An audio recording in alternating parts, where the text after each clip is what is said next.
बिहार से टीवी9 का बहुत बड़ा पर्दाफाश करने हम आपके सामने जा रहे हैं। जीविका दीदियों को मिलने वाली मदद में लूट हो रही है। लगभग हर जिले में फैला है लूट का मायाजाल। सिस्टम में लूट मची। सरकारी मदद पर पहले से ही बिचौलियों की नजर आ जाती है और खाते में पैसे आते ही उड़ा लेते हैं बिचौलिए।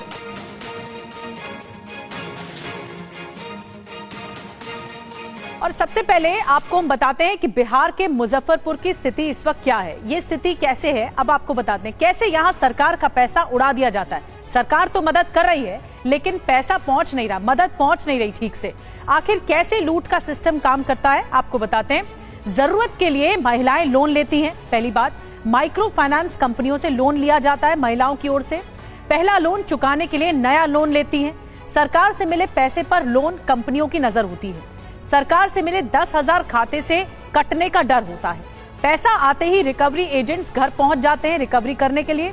समय से पहले अगली किस्त की जबरन वसूली करते हैं। जबरन वसूली नहीं होती है तो जैसा ही पैसा आता है वैसे ही खाली हो जाता है अकाउंट। अब आपको बताते हैं, राज्य की सरकार 1 करोड़ महिलाओं को 10-10 हजार की राशि दे रही है। ये सुविधा है, ये लाभ है ताकि महिलाएं कोई व्यापार शुरू कर सकें, आत्मनिर्भर बन सके। लेकिन जमीनी हकीकत कुछ और ही बता रही है। देखिए मुजफ्फरपुर से हमारे रिपोर्टर आकाश वत्स की ये एक्सक्लूसिव ग्राउंड रिपोर्ट जो बता रहे हैं कि किस तरह से यहाँ पर गबन चल रहा है। क्या कहता है बैंक वाला? क्या आता है? तो बोलता है कि नहीं दीदी अभी पैसा हमको चाहिए, पैसा चाहिए, जमीन बेच कर दीजिए चाहे घर बेच कर दीजिए, बाकी हमको चाहिए पैसा से बोल रहे हैं। सर दूरा के माटी खन देते हैं सर। हाँ, कैसू ब्याज पर रुपया लेकर फिर उसको हम सर के पैसा भरते हैं। मतलब एक जगह से रुपया लिया, दूसरे को दिया, हाँ, दिया। फिर दूसरी जगह से लिया, फिर तीसरे को दिया, यही है? हाँ यही है। फिर लोन पर फिर वो लोन उठाया, फिर वो लोन से वो लोन लिया, फिर उसको सधाया। सर इस गांव में कितनी महिलाएं हैं जो जीविका से जुड़ी हुई है? 120 है सर।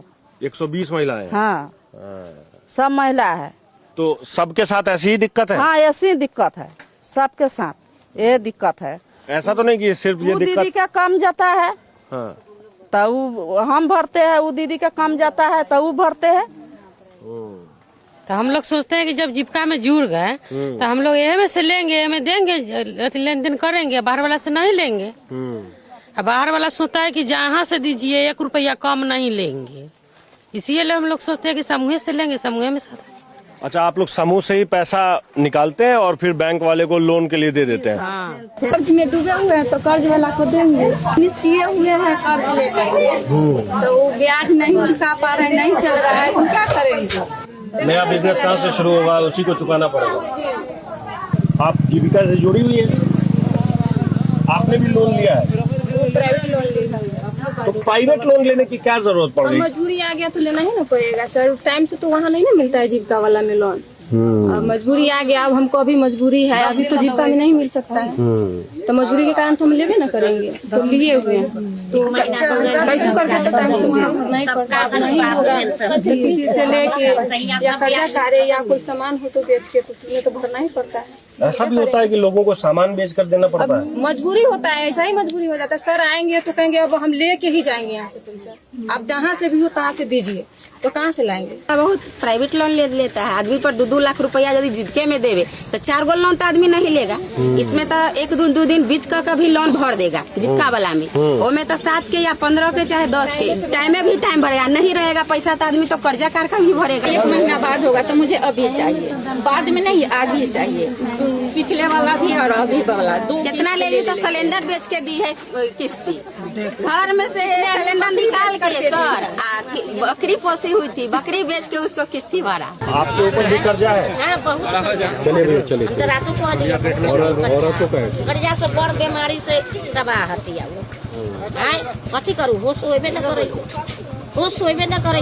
आई ओकरा तबियत खराब है पियानो तो कर्जे करके न करे, डॉक्टर सन जाले कर्जे करके न। तो हमरा ई लोभित कहाँ करैया, लोभित आई तो तब ना हम करती। हमारे सहयोगी आकाश वत्स की आपने ग्राउंड रिपोर्ट देखी, हम उनसे भी बात करेंगे आगे, लेकिन पहले आपको ये बता देते हैं कि आकाश की रिपोर्ट में मुजफ्फरपुर की जो महिलाएं हैं उन्होंने बताया क्या, कैसे सिलसिलेवार तरीके से बताया गया, आपको बताते हैं। देखिए, पैसा आने पर बोलते हैं अब लेकर ही जाएंगे। रिकवरी वाले ये कहते हैं, महिलाओं ने कहा कि जहां से हो रहा है वहां से पैसे दो। एक लोन चुकाने के लिए दूसरा कर्ज ले लिया जाता है, दूसरा लोन ले लिया जाता है। कर्ज में डूबे हुए हैं तो कर्ज वाले को देंगे पहले, और फिर घर जमीन बेचकर पैसा देने के लिए कहते हैं। कितने लोग सिलेंडर बेचकर किस्त दे रहे हैं, कितने लोगों ने बकरी बेचकर अपनी किस्तें भरी हैं, कई लोगों ने सुसाइड भी कर लिया है इस प्रेशर में। आकाश वत्स हमारे साथ होंगे और बिहार से ये बड़ी पड़ताल करके रिपोर्ट आप तक पहुंचाने वाले 3 संवाददाता, 3 सहयोगी हमारे साथ जुड़ रहे हैं, जिसमें रुपेश कुमार भी हैं, कुमार कुंदन भी हैं, आकाश वत्स भी है। एक बड़ी टीम इस पूरी पड़ताल में जुटी हुई है ग्राउंड जीरो पर। लेकिन सबसे पहले आकाश वत्स के पास चलते हैं, जिनकी रिपोर्ट हमने आपको मुजफ्फरपुर से दिखाई। आकाश, ये रिपोर्ट में तमाम महिलाएं खुलासा कर रही हैं, आपने जब बातचीत की, लेकिन एक जो सवाल यहाँ पर बना हुआ है कि कैसे पता लग जाता है बिचौलियों को कि इन महिलाओं के अकाउंट में या इनके पास पैसा आ रहा है, और उसके बाद डाका डालने का काम होता है। सिस्टम का ये कौन सा लैप्स है, कहाँ लूप होल है? क्योंकि सरकार तो पैसा दे रही है, लेकिन यहाँ पर सिस्टम में आकर गड़बड़झाला हो रहा है। निधि, किसी ये एक गांव की कहानी नहीं है। बिहार के 38 जिले के करीब 550 प्रखंड, 550 ब्लॉक में जीविका प्रोजेक्ट के तहत काम हो रहा है। महिलाएं उससे जुड़ी हुई है और लगभग हर गांव की यही कहानी है।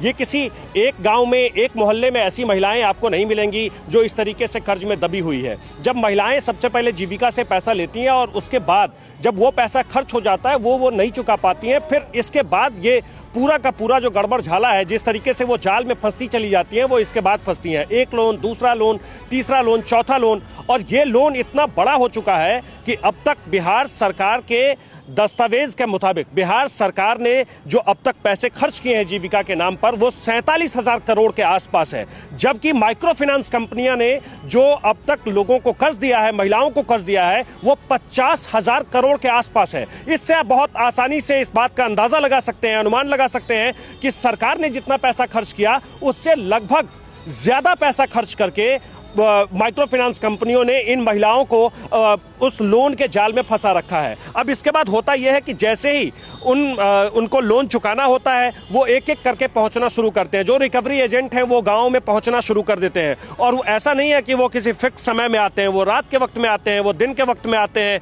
आपके दरवाजे पर वो जाकर वो बैठे रहते हैं, महिलाओं के दरवाजे पर जाकर, और वो बार बार यही कहते हैं कि मुझे पैसा दो, मुझे पैसा दो। कुछ महिलाओं ने मुझे ये बताया कि इससे परेशान होकर गांव की कई सारी महिलाएं अपने परिवार के साथ गांव छोड़कर चली गई हैं। और मैं फिर से बार बार इस बात को कह रहा हूं कि ये किसी एक गांव की कहानी नहीं है।